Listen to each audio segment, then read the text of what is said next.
और बड़ी खबर आपको बता दें, संविधान पर चर्चा में अखिलेश यादव ने हमला बोला। यूपी चुनाव में लोगों को वोट से रोका गया, पुलिस अफसर ने रिवॉल्वर दिखाकर धमकाया। यह अखिलेश यादव की तरफ से कहा गया, वोट डालने वालों को डराया गया। अखिलेश यादव ने संविधान पर चर्चा के दौरान सरकार पर जमकर हमला बोला और कहा कि पुलिस अफसर ने रिवॉल्वर दिखाकर धमकाया। अल्पसंख्यकों के पूजा स्थल पर कब्जा हो रहा है।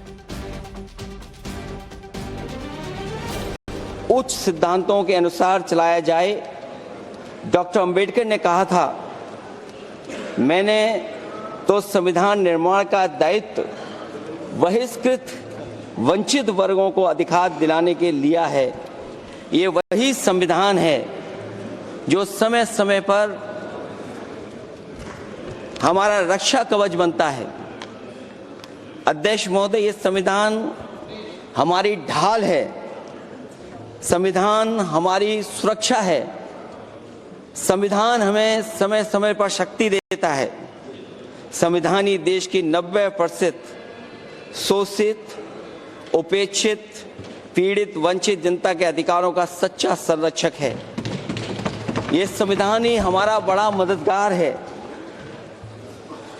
इसलिए ये हमारे जैसे लोग और देश के कमजोर लोगों के लिए और खासकर पीडीए के लिए संविधान की रक्षा जन्म मरण का विषय है।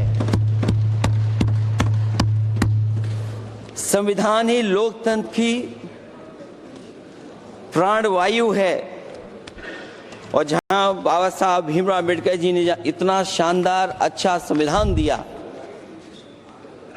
वहीं डॉक्टर अम्बेडकर ने स्पष्ट कहा था, जो हमारे माननीय मंत्री जी ने भी सत्ता पक्ष से वो बात रखी और कहा था, संविधान कितना भी अच्छा हो, यदि उसे लागू करने वाले लोग अच्छे नहीं होंगे तो परिणाम अच्छे नहीं निकलेंगे।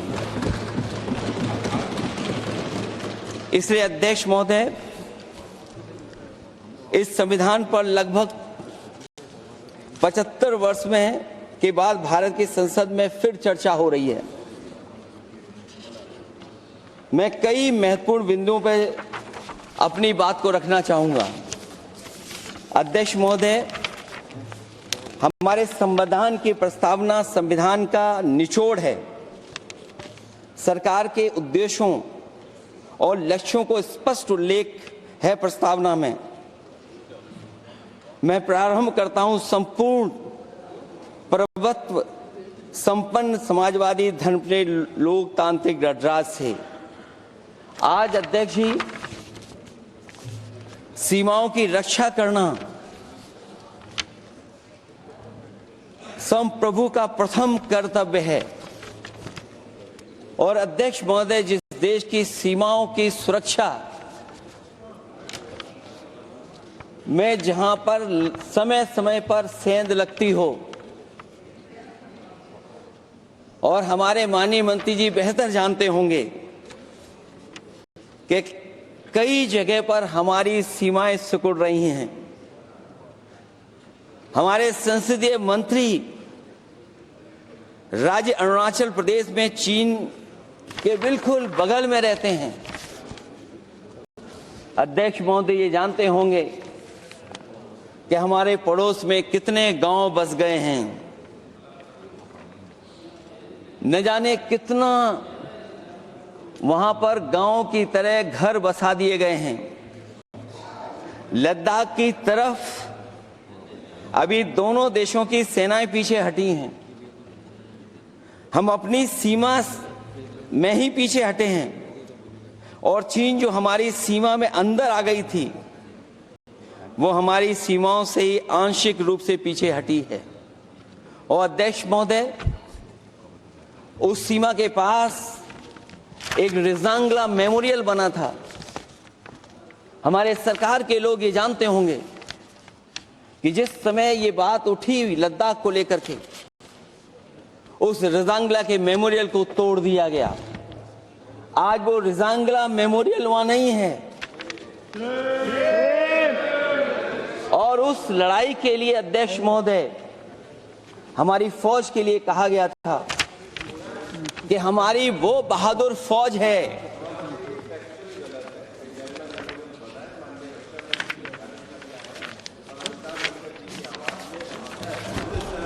अध्यक्ष महोदय, यही तो फर्क है, कहां पर था कहां पर बना अब।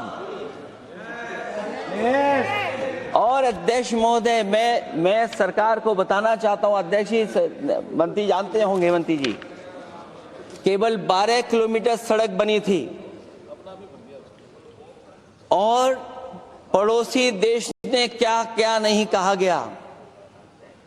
और वो समय आएगा जब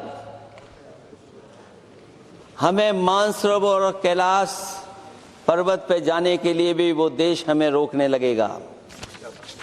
तो हमारी आज 75 साल बाद सीमाएं कितनी सुरक्षित हैं? क्या लद्दाख की वो फिंगर्स जहां पर हम पहले थे, क्या हमारी फौज वहीं खड़ी है कि नहीं खड़ी है?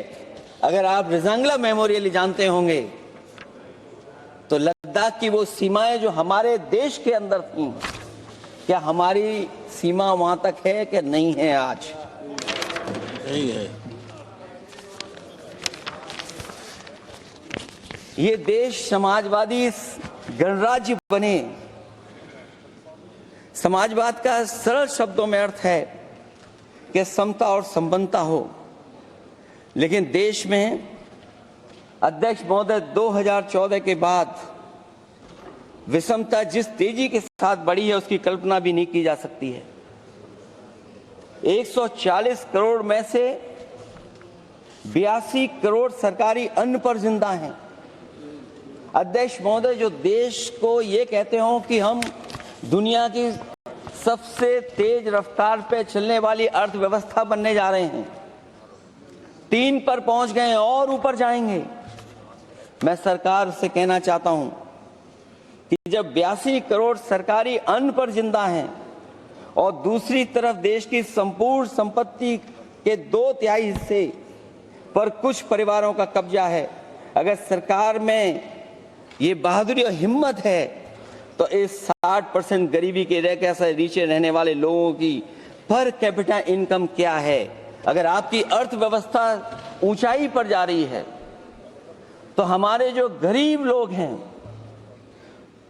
जो 60% गरीब लोग हैं, उनकी पर कैपिटा इनकम क्या है? और जहां समय समय पर सरकार अपने आंकड़े देती है, कम से कम ये आंकड़े भी दे दे कि गरीबी रेखा पर जो नीचे रहने वाले लोग हैं उनकी पर कैपिटा इनकम क्या है। इससे स्पष्ट हो जाएगा कि 5% लोगों की पर कैपिटा इनकम क्या है। हमारा प्रेमबली कहता है कि धर्म निरपेक्ष गणराज्य बने, राज्य की निगाह में सभी धर्म समान हैं। हमारा सेकुलरिज्म हमें रिलीजियस इक्वलिटी का रास्ता दिखाता है। यही ना अर्थ इसका है। क्या इस पर सरकार अमल कर रही है? देश के 20 करोड़ से ज्यादा अल्पसंख्यकों के, विशेषकर मुसलमानों को दूसरे दर्जे का नागरिक बनाने का प्रयास चल रहा है।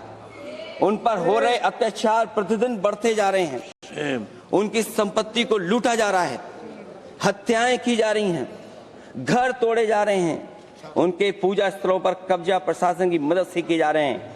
अगर ये धर्म निरपेक्षता, तो धर्म शासित राज्य की क्या परिभाषा है? और हाल ही में हम लोगों ने अध्यक्ष महोदय उदाहरण देखा है कि किस तरीके से उत्तर प्रदेश में कई महत्वपूर्ण जगह पर इस तरह की घटनाएं जानबूझ करके की गई। मुझे याद है उस समय, जिस समय उत्तर प्रदेश का इलेक्शन चल रहा था, बहुत से लोगों को वोट डालने का अधिकार जिनको था, उनको अधिकार से रोका गया और जो लोग वोट डालने जा रहे थे उन्हें डराया धमकाया जा रहा था। ऐसे इंतजाम किए गए थे कि ये वोट डालने के लिए वोट बूथ तक न पहुंच पाए। वो तस्वीरें अध्यक्ष महोदय न केवल हम लोगों ने देखी, बल्कि पूरे देश और दुनिया ने देखी होंगी।